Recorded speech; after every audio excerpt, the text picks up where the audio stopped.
So good afternoon, everybody. My name is Francisco Lugo, and I'm currently serving as the director for Fraternity Sorority here at Georgia Southern.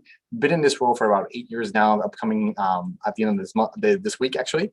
And then with me, I have today. Hi, everyone. My name is Kira Jaytoft. I am the coordinator in the Office of Fraternity and Sorority Life, and I've almost been here a year, so really exciting stuff. Thank you all so much for joining us this evening. So a couple of things, housekeeping items. Basically, this presentation is really meant for parents. So we want to make sure that we provide a space for you all to be able to ask questions that you might not be willing to ask if your son or daughter is next to you. And we typically do these during summer orientations to make sure that, again, you as parents can have that conversation with us and really ask the questions that you want to know about the fraternity sorority experience here at Georgia Southern, which we know that sometimes if your son or daughter is next to you, you might not ask because you don't want to embarrass them and all that other things. So we just wanted to provide you that space to opportunity to have those conversations. So with that said,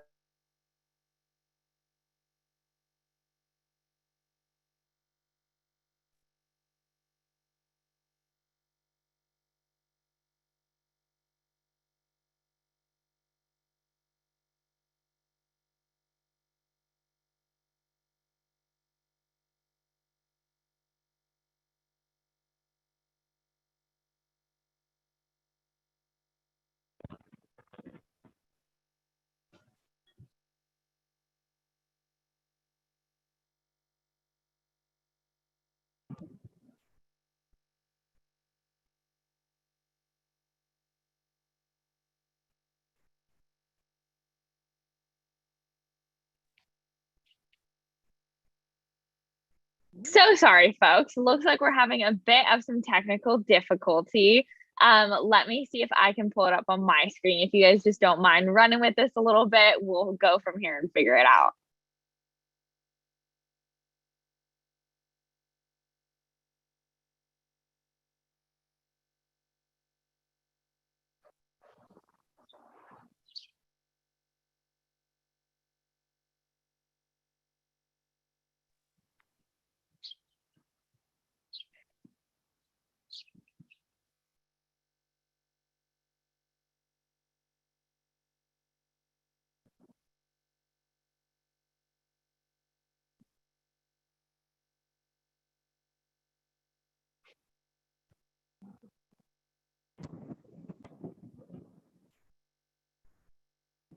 Kira, it's showing you muted.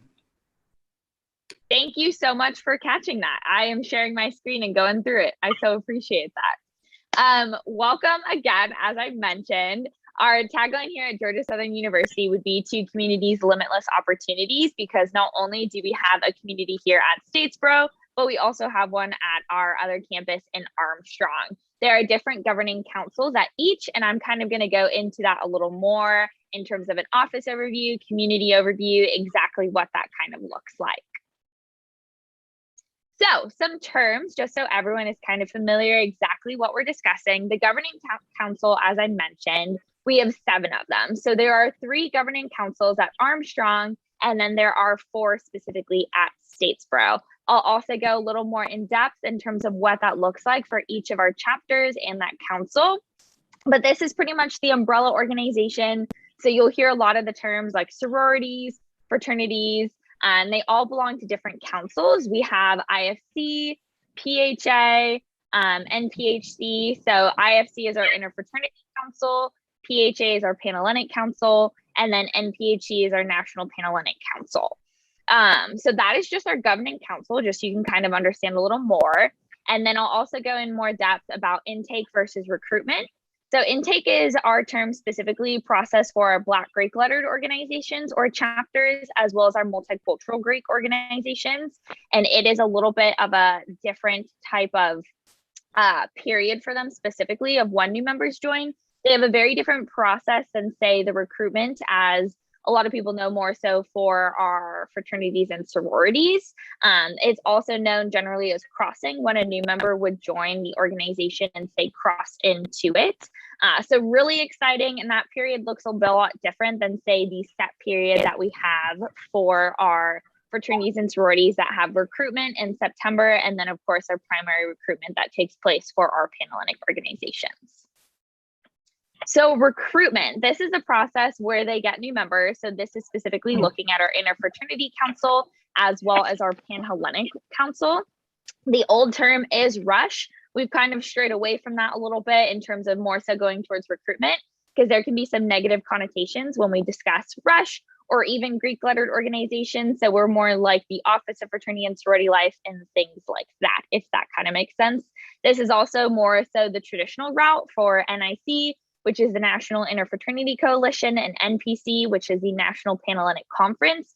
And those are the umbrella organizations over all of the chapters specifically for our PHA and IFC community. Also, if you all have any questions, we'll make sure that we go over this in the end. So our philosophy here at Georgia Southern, this is the whole reason I applied to be at GSU and wanted to work here, is we believe if fraternity and sorority life, when done right, is going to be the premier leadership experience on college campuses and for your students. There's so many different values that we uphold and stand for in our office, and I'll go into that as we get into our mission statement and things of that nature. But this is what I stand by and believe in, and this is what we want your students to find when they're here, is this premier leadership experience unlike any other, because of all the opportunities and the community that they join. So here's our mission statement. You'll see our core specific values: academic success, brotherhood and sisterhood, community engagement, inclusive excellence, which is one of the pillars in student affairs as well as GSU, and leadership development. There's a few core functions that we specifically here do at Georgia Southern in terms of advocating for our students, the needs of the community, what that looks like, programming and training. So that's really looking at leadership development. What does that look like? How can we train our students, etc. Recruitment and retention and graduation. We always talk about how high our retention rates are for our students, as well as values alignment. So that's another big thing that we really talk about here specifically would be our values and how do they connect back to the chapter's own organizational values and your student values as well. So what are they looking for when they join a community is kind of what we're discussing. So a little bit more of a community overview now that we've gone through the mission. About 13% of our student body is involved in fraternity and sorority life, a fantastic number, really exciting to work with in an office. So about 2,600 undergraduate students are members of our community and are involved in our core values as well as our programmatic efforts in terms of getting them more engaged and more involved at Georgia Southern.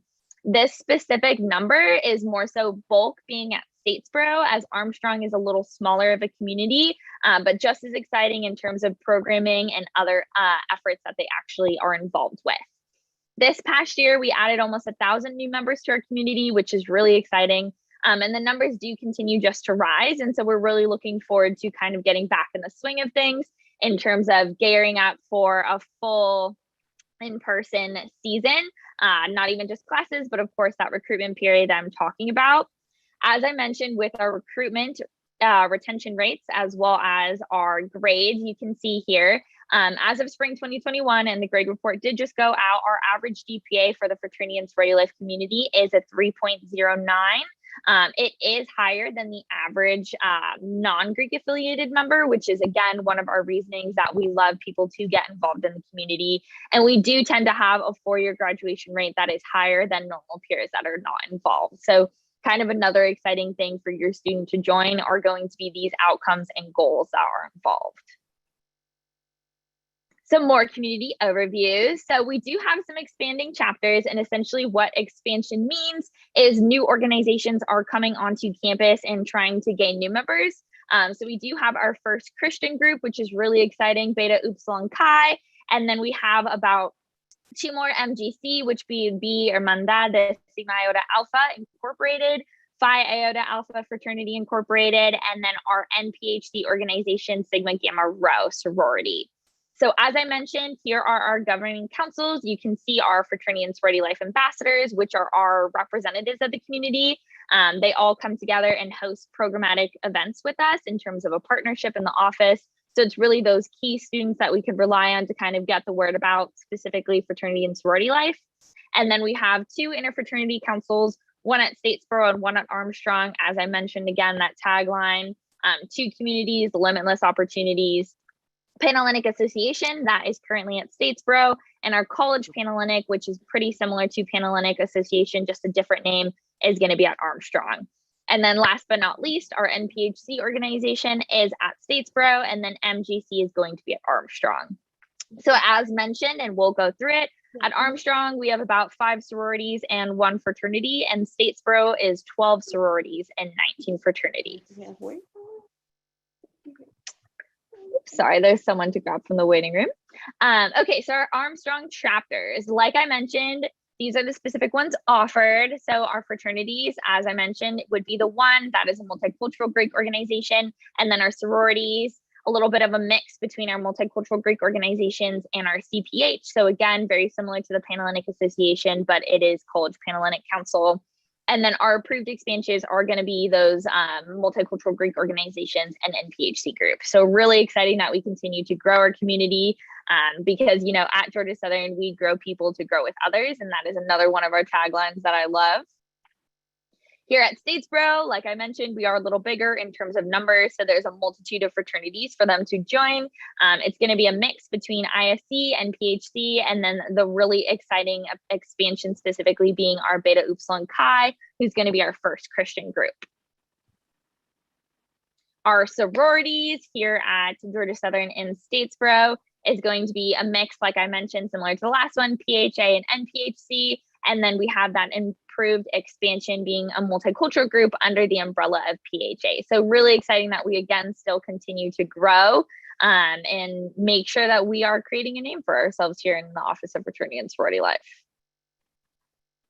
So academic eligibility, this is going to be one of the most important key pieces that I know a lot of you may have already called the office about for your students or just wanting to gain more knowledge. So there are some specific rules, and this is more so from the university's Office of Admissions, and we work in tandem and partnership with them.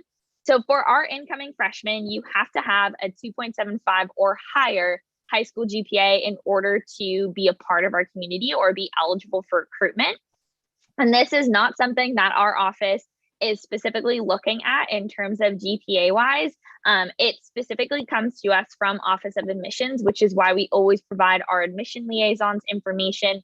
Aubrey Garrido, a fantastic woman specifically in Office of Admissions that completely understands, as she does have a Panhellenic background herself and was involved at Georgia Southern when she was an undergrad. So again, this GPA is going to be based on the required high school curriculum. This is not going to be the final high school GPA that's listed on the transcript or your HOPE GPA. So that's just to clarify some questions. We do encourage you, because a lot of our processes are going to be non-refundable, to make sure and double check that you are eligible and able to go through recruitment. So I would work with your student to double check that specific portal, which is mentioned, the admission status check page, as well as figure out if there are any questions, contact Aubrey before registering for recruitment, but we also make sure that we provide that information directly after they register too. For our transfers and our current students, so if you're looking at going through the recruitment process as an upperclassman or someone that is transferring to Georgia Southern, it is a requirement that your overall GPA is going to be a 2.5 or higher, and this is specifically based on 12 or more credits at Georgia Southern. So that's just some academic eligibility. And eligibility continued. So this is important, the primary campus. You can only join wherever your primary campus is. So if your student is registered at Armstrong, they can only join our Armstrong campus chapters. And if your student is registered at Statesboro, they can only join the Statesboro chapters. This again is going to be able to be seen on your admissions portal page, as well as if it needs to be anywhere else, you can also contact Aubrey, but I do believe your student should have that knowledge in terms of where exactly they're going. In order to also be considered eligible, they have to fill out 3 of our online modules. This is just our more so prerequisite education. So you're looking at Hazing Prevention 101, Fraternity and Sorority Life, that kind of more so does like a community overview of what does that look like in terms of their joining. And then Brave and Bold Dialogues, which is going to be some of our diversity, equity, and inclusion initiatives that touches a little bit on our inclusive excellence here at Georgia Southern. And then what does that process look like after your student joins the community or whatever chapter of their choice? All new member or intake processes last about 8 weeks. Some of them range differently depending on what chapter they join. It can go as little as 6 weeks to 8 weeks, but 8 weeks is normally the max for all chapters, regardless of the governing council. One key thing for them to know is all of these processes stop before finals begin, which would be Tuesday, November 30th, 2021. I know it looks a little early. Things look a little different in terms of school starting at a different point, as well as finals kind of starting in the beginning of December. But your students will be wary of this information and knowledgeable about it too. And then some financial pieces. So it looks really different. I know there are going to be a lot of questions most likely about our first semester dues. This is going to be the most expensive semester, especially for your student, because they're joining and there's all these specific dues that they normally have to pay. So as it ranges, you can see our Armstrong average goes from 475 to about 1,000, a little over 1,000, with Statesboro average almost starting at 1,000 to 1,800. You do have to realize the difference between Armstrong and Statesboro. At Statesboro, some of our fraternities and sororities do have a chapter house, in which case a lot of the dues would go to maintenance and upkeeping that chapter facility, as well as some of the differences in programming in terms of they're paying for t-shirts and socials and formals, as well as dues specific to the national headquarters, which is the umbrella organization, as I mentioned. There are opportunities for scholarships within each individual chapter, as well as within the governing councils, but that is more so something after they join, they can apply for. There are some scholarships that are out there that is more so beforehand, but I will say, at least for our recruitment period, the governing councils pretty much give out all of that information to those interested so that they understand what's happening and can make sure that they are ready to pay for their specific dues. There's also wonderful things in chapters where they can allow kind of like a chapter payment plan, and they work individually with each, case by case situation specifically. So, Kara, I'm back, FYI. Oh, hi. So a thing that I would add before we move to the next slide is that this is something that we don't control. This is something that is controlled by the national headquarters in the chapter. So we have no say on what chapter dues are.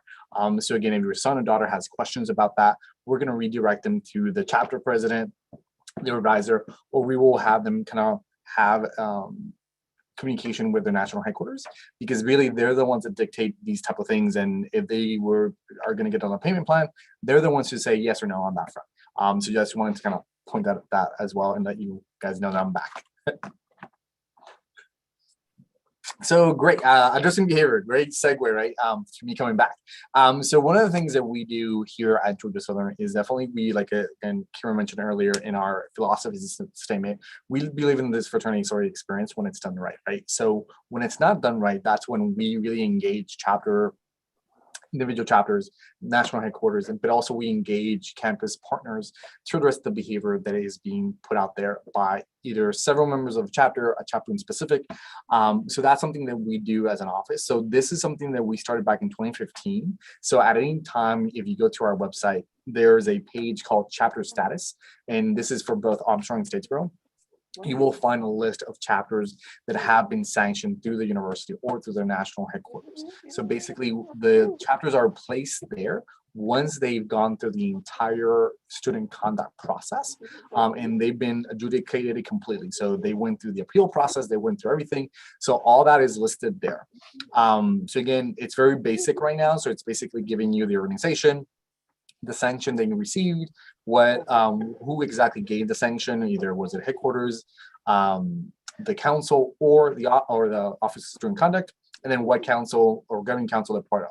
One thing that will change starting at the end of the month is that because the legislature passed the Max Gruber Act, we will be changing the reporting structure specifically with the incidents that involve hazing.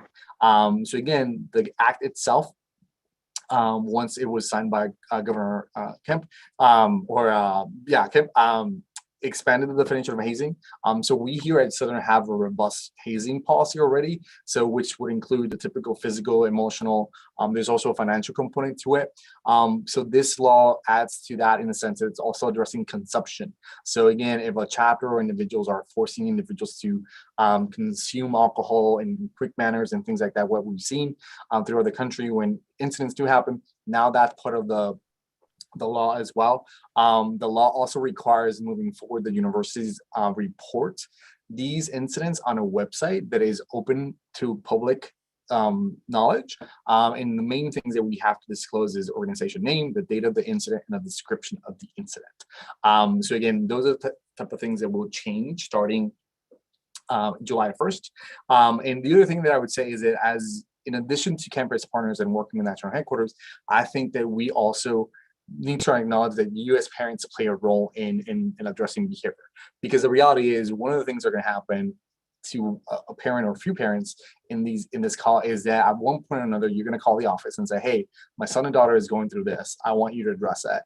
And one of the things that I'm going to do is like, great, give me a little bit more information about what's your son's name, what chapter he's involved with, so I can address the behavior.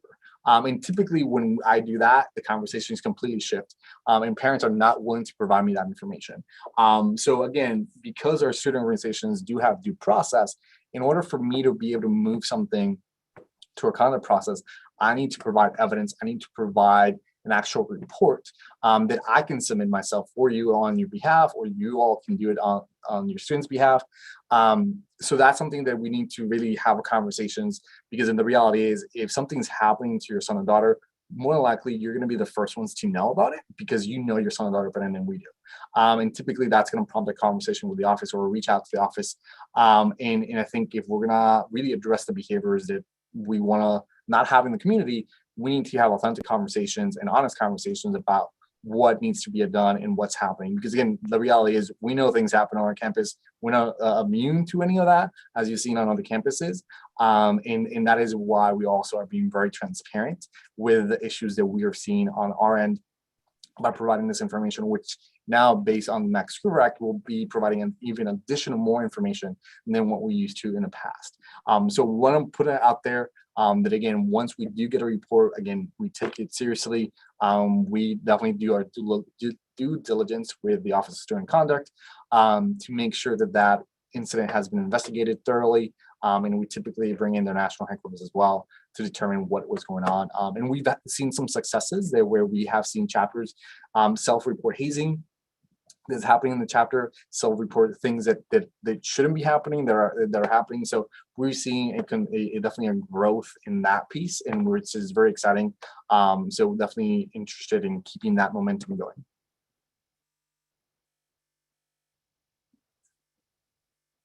And last but not least, just some important dates, especially as your students get excited and geared up for recruitment. So looking at our Armstrong campus specifically, our primary recruitment period is coming up. It will be from September 8th through the 12th.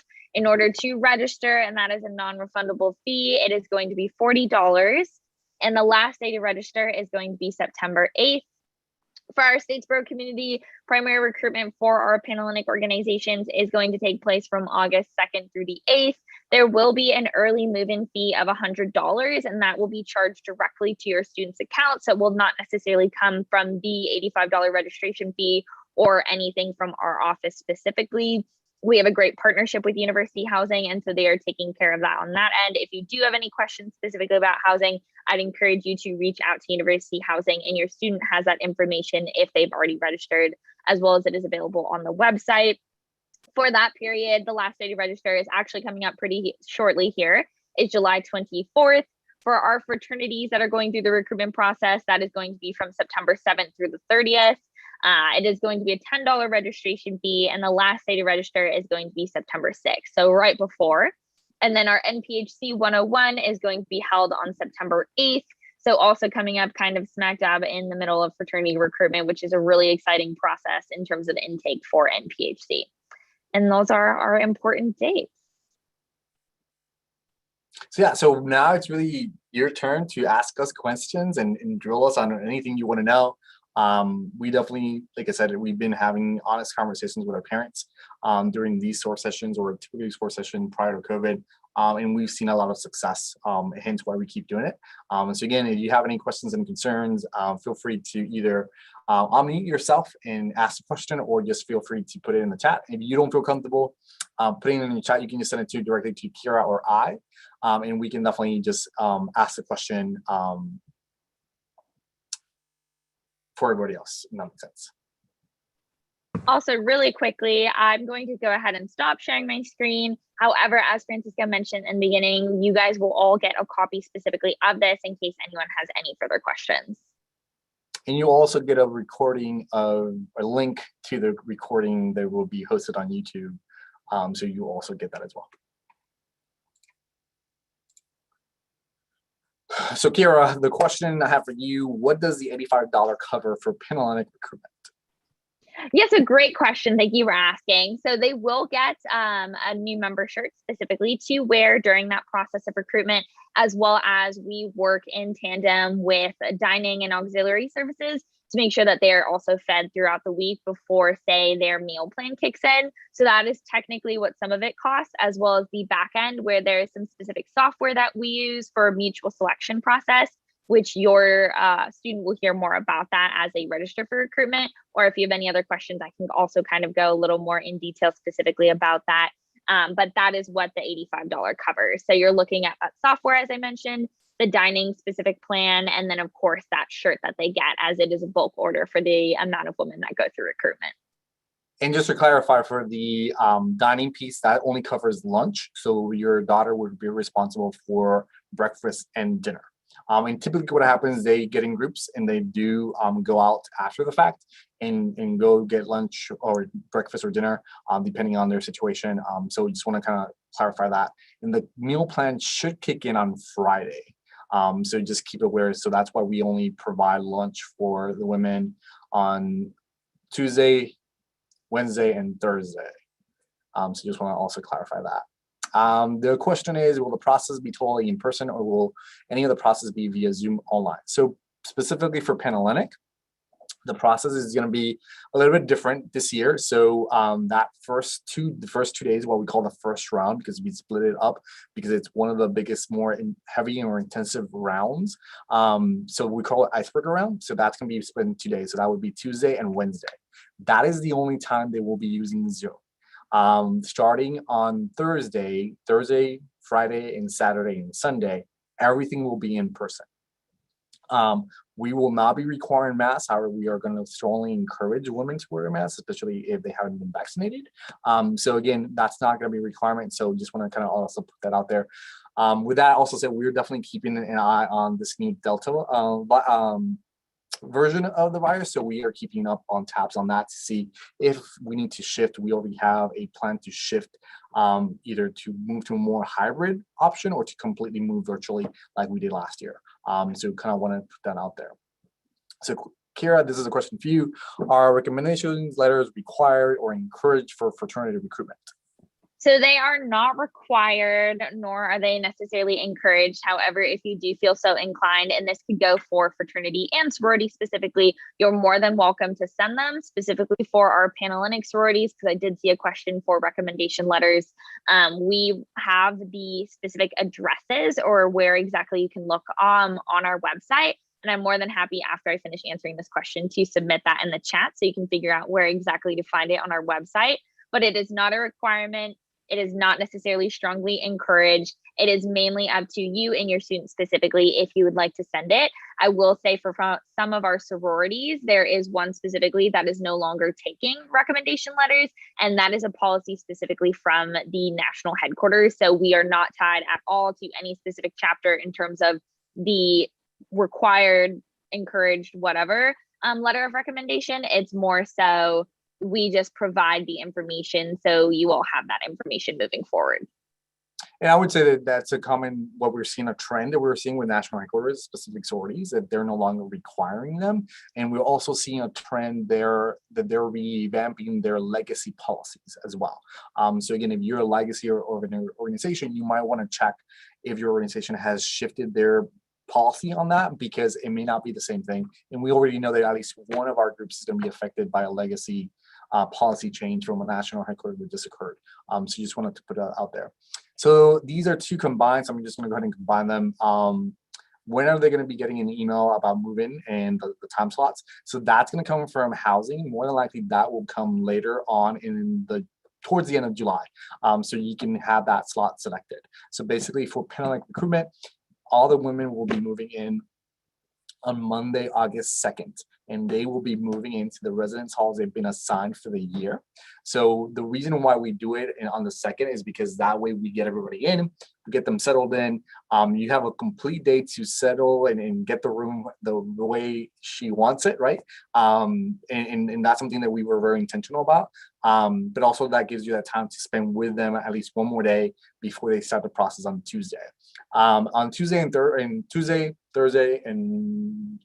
Wednesday, and Thursday, Panhellenic will be providing some events after or later in the afternoon. One of them is going to be a housing presentation that will be required for everybody living on campus, and that's where housing is going to be coming in and providing the women additional information about the expectations, requirements for housing, and things along those lines. And then we'll also be providing, or Panhellenic will be providing time to really relax, sit back, and enjoy the week a little bit more, because the reality is once the in-person pieces start, it's going to be, again, the women are going to be outside pretty much all day in the heat, Georgia sun. So we just want to make sure that we get them to a good place as they actually start the process. That's going to be a little more engaged and involved for them starting on Thursday. Answer that one. So this is a great question. What are the pros and cons for waiting until spring to participate in recruitment process? So that's a great question. So typically what we say to that question is that really this process, whether it's a fraternity or sorority, it's up to your son or daughter to decide when it's the right time to pursue this. The reason we say that is because we can say, and there's enough research out there that says it's a good thing for them to get involved that first semester freshman in something on campus and get out there and do their thing, right? And get involved. There's also research that suggests that it's good for them to wait to their second semester freshman year or the sophomore year to get involved as well, because that way it gives them either a semester or a year to get acclimated to the university experience. So really, it's really up to your son and daughter to define that for themselves and figure out what makes more sense for them. What we know is that typically our fraternities do recruitment fall and spring, so they will always have an option to join no matter what. Our Panhellenic chapters typically will only do this formal recruitment process in the fall semester.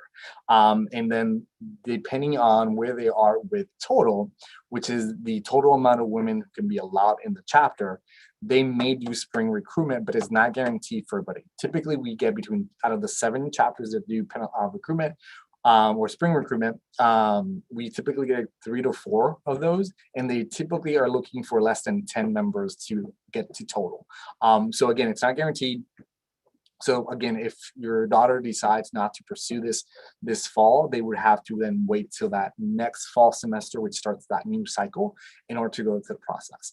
If your son or daughter is interested in joining one of our MPHC or Divine 9 organizations, their process looks a little bit different. So they typically go after second semester freshmen or sophomores or students that have been a little bit more acclimated to the university experience, and they actually have a better, have a Georgia Southern GPA, but also are involved on campus with community service and things along those lines. And that's just a way that they just want to make sure that they understand the importance of balance between getting engaged and making grades as they decide to join a fraternity or sorority within that realm.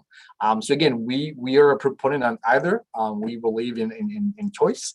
So it's really up to your son and daughter to decide when is the right time to do so, and whatnot. So question, what are the new sororities?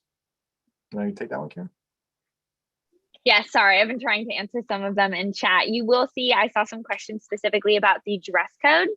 So Panhellenic actually just posted about it. If you were talking specifically about Panhellenic organizations in terms of what that looks like for each day, and that is listed specifically on the Instagram, as well as your students, if they've already registered, we'll be getting that information here shortly as we create their calendar of information and wealth of knowledge so that they do understand what that process looks like. For our new sororities, we have that multicultural Greek organization at Statesboro. So Sigma Iota Alpha, they go by SIA. A fantastic new addition to the community. They will not necessarily have a house on row, so not as our other Panhellenic organizations. And then Sigma Gamma Rho, National Sorority Incorporated, will be expanding on our Armstrong campus, which is part of the Divine 9 specifically, but under our MGC councils at Armstrong. Yeah, so I'm gonna tackle this recommendation letter question again. So yeah, so there's one chapter that's no longer requiring recommendation letters, and that is Find Me. Basically, again, that is a national decision that they made at a national level. So that's something that we know is going to be a fact. Like I said, we as an office, we as a university don't require recommendation letters. Anything that if you want to submit something, all that information is on our website, where you need to, as far as emails, either email or the actual website for the national headquarters to submit that recommendation letter. So all that information is provided. So Kira, if you can put that link, that would be great in the chat. But basically all that information is on our website. And that is also included once your daughter is registered. That is also included in the email that they'd be getting. And again, if they have any questions, concerns, you can always email us and we can definitely answer those questions. Can you cover the recruitment process as what happens each day for sororities?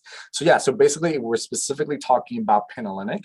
So that's basically the most involved process that there is. So basically, if your daughter is registered to go through recruitment here in Statesboro, she will start with August 2nd, which is move-in day. So again, move-in day is just moving day, that's it. Actually, before I forget, we actually will be hosting a parent session before recruitment starts, where we're gonna give you a lot of information about the process itself. So we're gonna really do a deep dive into really explain the schedule, explaining the process. Because what we found is that, again, if we do that ahead of time, when your daughter is calling you, asking you questions and saying, hey, I didn't get this, I didn't get that, you're better equipped to answer those questions because they may not want to hear from us, but they will understand if you say it to them and they can say, hey, I heard this is why the reason this happened. Talk to me about that. So we usually have seen a success again on questions and concerns because we provide this training. So that's going to happen the week before. So moving on to the second day, so basically the first round covers Tuesday and Wednesday is what we call icebreaker round. So basically that's a basic introduction to all 7 sororities that we have on part of the Panhellenic besides Sigma Lambda Gamma, who is an associate member. On Thursday, we have philanthropy round. So basically during that round, chapters will be talking about their national philanthropy or their local philanthropy. Friday is sisterhood. So again, they're talking a little bit more about their sisterhood. And then Saturday, it's pref. So that's where they're going to make the biggest decision. And basically at that point, they're either going to go up to at least 2 houses. And that's really where they're going to make that final decision, what they're going to pick. And then of course, Sunday would be bid day. So that's going to happen in 2 different pieces. So first in the morning, they will go to the PAC, which is a Performing Arts Center. And we'll be doing the PICA and exec reveal, so they know what chapter they're part of. And then that's when they will be dismissed to actually go to Olympic Boulevard to go back to the house that they've already gotten a bid from. So that's kind of like it in a nutshell. Like I said, we will go a little more in depth into this actual process and the mutual selection process during that parent orientation that will be hosted the week before recruitment starts. A quick question about fees. So the only fee that will be added to your student's account would be that housing fee if they're going to be moving early for Panhellenic recruitment. Other than that, everything else goes through the national organization or their chapter. So a lot of our national organizations have their own billing system that once they're set up in the system, they will be getting they have the option to either have the invoice be sent directly to them or have it directly sent to you. So that's something that we'll definitely see later on. So the question is, early move-in only necessary for a sorority but not fraternities? So yes, so the reason why that is because typically our fraternities, they do their recruitment in September. So at that point, they're already on campus and we don't really have to plan logistically around anything. So that's the main reason why the only ones that are able to move in early are our Panhellenic Association, women who want to join that Panhellenic Association process. In Armstrong, those women that do want to join a Panhellenic chapter there, we only have 3. So their process is very different than compared to what it is here. So It's very similar in the sense that, again, they do have an icebreaker round, then they have philanthropy and sisterhood, and then pref. So again, it's more condensed because there's only 3, and it goes a lot smoother. And that's going to happen in September as well. I'm typing as you're going through them, so I apologize, Francisco. I did see a couple questions specifically about what dress code is. As I mentioned, I did send it in the chat. However, just to kind of go a little more in depth, because I see that there's been a few for our icebreakers round, which is, as Francisco mentioned, split over the 2 days. It is whatever your student feels comfortable and confident in. They can wear whatever they please. And then for our philanthropy round, they will wear the shirt that we are providing them with whatever bottoms and shoes, again, that they feel comfortable and confident in, with our sisterhood round being whatever Georgia Southern attire on top, and again, bottoms and shoes, whatever they want, with Saturday more so being the more dress up day, jumpsuit, dress, think fun outing brunch is normally what I tell students specifically, and that is whatever shoes as well. I will say for those 3 rounds that are in person, they will most likely be walking up and down row. So I would recommend potentially not heels, as it will be extremely hot, as you mentioned, in the Georgia sun, and then going up and down row could be a little tiresome on the feet specifically. We will have break houses available. And Nancy, I also saw your question in terms of water. There's going to be water and snacks in the break houses. So the woman will definitely be cared for and taken care of, as well as some AC during the breaks. So I want to jump into one question here, which is a great question. When is the last day for your daughter, if she goes through the sorority process, the Panhellenic sorority process, recruitment process, to opt out? So basically, the reality is women going through the process have the ability to drop out of the process at any given time. So it's their process. If they don't feel it's their thing, if they rather wait and try it again next fall, or try to see if they can get into doing spring recruitment, that is your choice. So basically, as long as they do not do a selection during pref, which is that Saturday, they should be good. Because if you do make a selection on that Saturday, there's something, again, and like I said, we're going to do a deep dive into this later in that parent orientation. There is a contract that basically she'll be signing, which is binding, between National Panhellenic Conference and that chapter. That, again, if you accept a bid, basically at that Saturday is basically you're saying you're going to accept a bid from either of these chapters, no matter what. And you do decide, basically, then it kind of, and then not, if you do move forward and for whatever reason your daughter says, well, I don't want to take this bid, at that point there's no going back, because they're locked in to that organization for a year. So just keep that in mind. Like I said, we're going to do a deep dive during the parent orientation to explain that process, and we call it the Miraba. And again, so just wanted to kind of put that out there as well. Parent training will be that week before. So the last week of July, that's when we will be hosting. So the week of the 26th is when we're going to be hosting that parent orientation.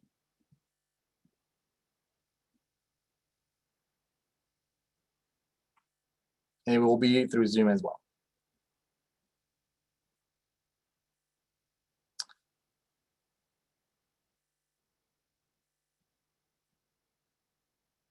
So I love this question because it's a myth. So one of the questions is colors for dresses. I heard they need to be white or black. No, they do not need to be any color whatsoever. So basically the only day your daughter will be dressing up would be for that pref round. And it could be anything that she wants to wear that's a little bit more formal than shorts and a t-shirt. So just know that, again, there is no requirement that it has to be black, and it has to be white, or any color matching that sorority. So we'll go ahead and dispel that myth. There's nothing else. The other myth I will go ahead and dispel is that they can drink the water that they're offered during house rounds. We want to make sure they're hydrated. Again, they're going to be out in the Georgia sun. So please encourage your women to drink water and hydrate during the entire process, because there's a myth out there that says if you drink the water, you won't be getting a bid from the sorority. Again, completely myth. So we just want to go ahead and debunk that as well. Again, so I think that there's some things here and there that, again, are out there. Again, bid day, nothing. Bid day, it's whatever she wants to wear. The reality is The sororities will have a package for them, that they will have a shirt and something else that is specific to their chapter. So again, we ask that women for bid day dress comfortably for that day, because they're going to be running. So we don't want to run them in dresses or anything like that.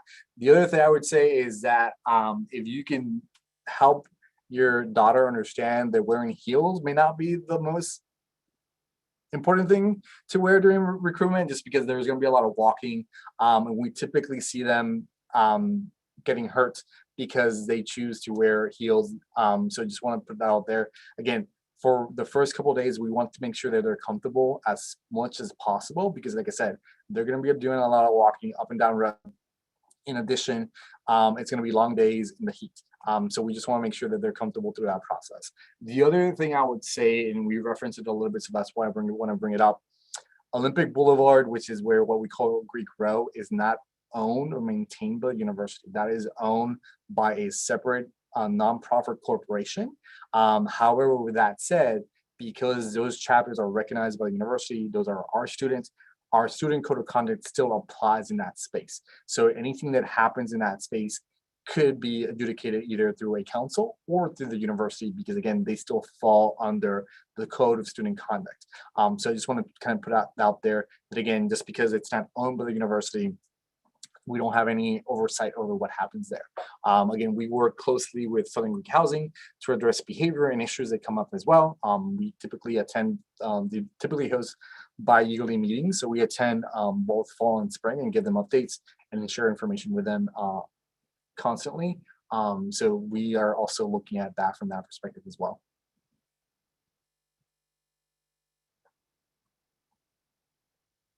Any other questions? I know we've been throwing a lot at you all.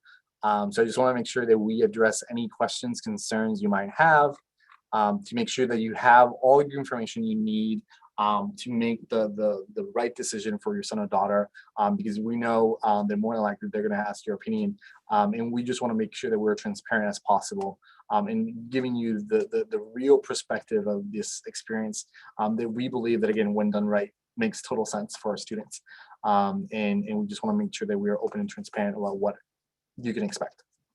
Also, if Francisco missed your question while speaking, or I missed it while chatting, we definitely tag team there. Go us.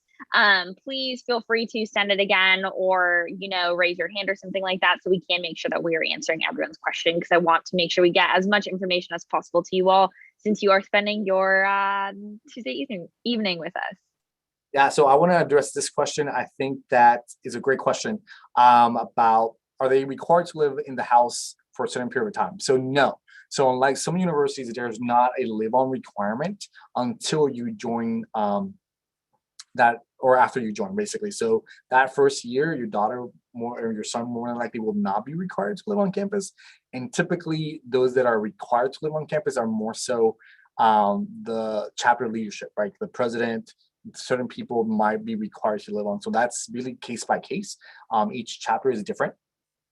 And the other thing I will mention is that once you see these houses, they look big. However, they don't house a lot of people. The biggest, or the house that houses the most amount of women is Cayo, which is one of our newest chapters. The houses that were built on Row, and they only has about 20 students or women. Everybody else is lower than 20. The reason why they're big is because the chapter room is big, because typically specifically for Panhellenic, our average chapter is about 200-ish. So they have a big chapter room to be able to house the entire chapter when they're having meetings. So again, not everybody is going to be able to live there, because again, like I said, max occupancy for the biggest house is 20, and everything from there goes down. So just want to kind of put that out there. And yes, we can send the YouTube link once the YouTube gets processed, because right now it's unlisted, and we'll be definitely share that with you all so you can get that, even though it's unlisted.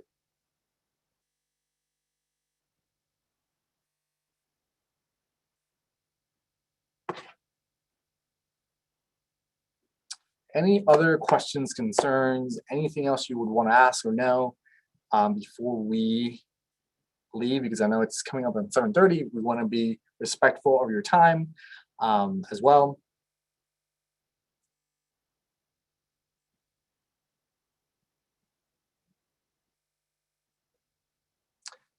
So Sarah, I know we could follow up with Katie about that to make sure we get you that information. So if you can send either Kira and I a private message with your contact information, we can make sure that we answer that question for you and get that information to you.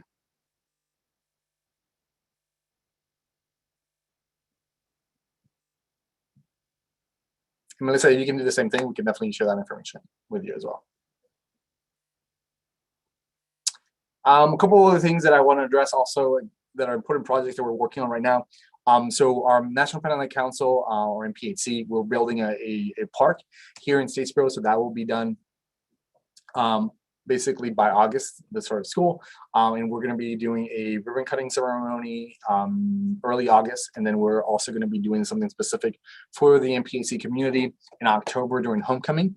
So just know that as well. And then when it comes to housing, specifically more so the Armstrong campus, we're working with housing as well, university housing, to create Greek-specific housing, that it's more of a living, learning community type of feel. So basically those rooms only host between basically 4 individuals. So again, that's something that we're trying to build out more so in Armstrong, just because we want to grow the community there. And we just basically, because the consolidation process, it took some time to get everything situated, and that's something that already existed at the Armstrong campus. So we kind of want to bring that back up to make that offer for the Armstrong community. So just know that there's going to be more options for engagement coming up at the Armstrong campus, as well as adding more chapters as well on the campus.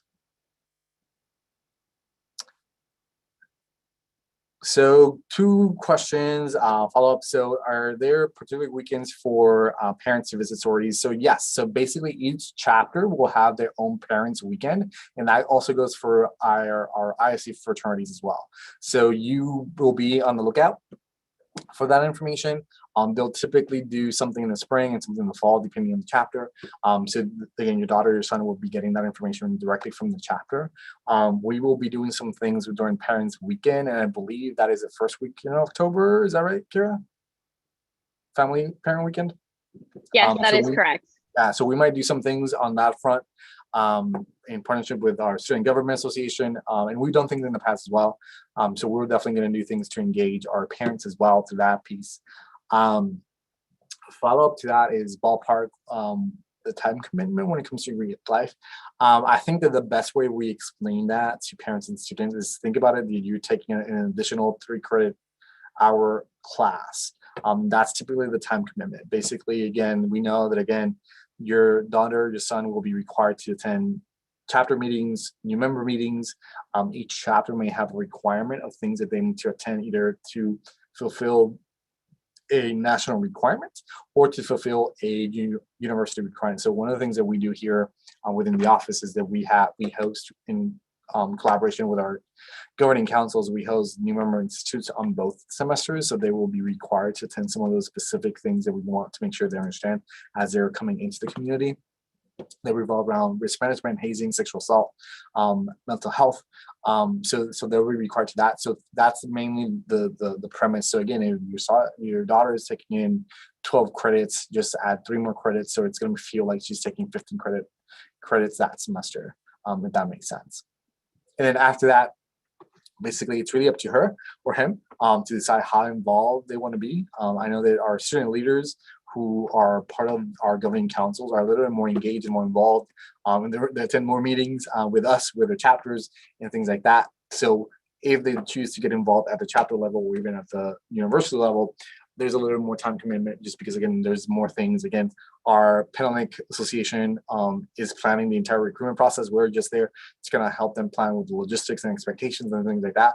But at the end of the day, they're the ones really planning the entire week. And they've been doing this since the beginning of the spring semester. So just know that.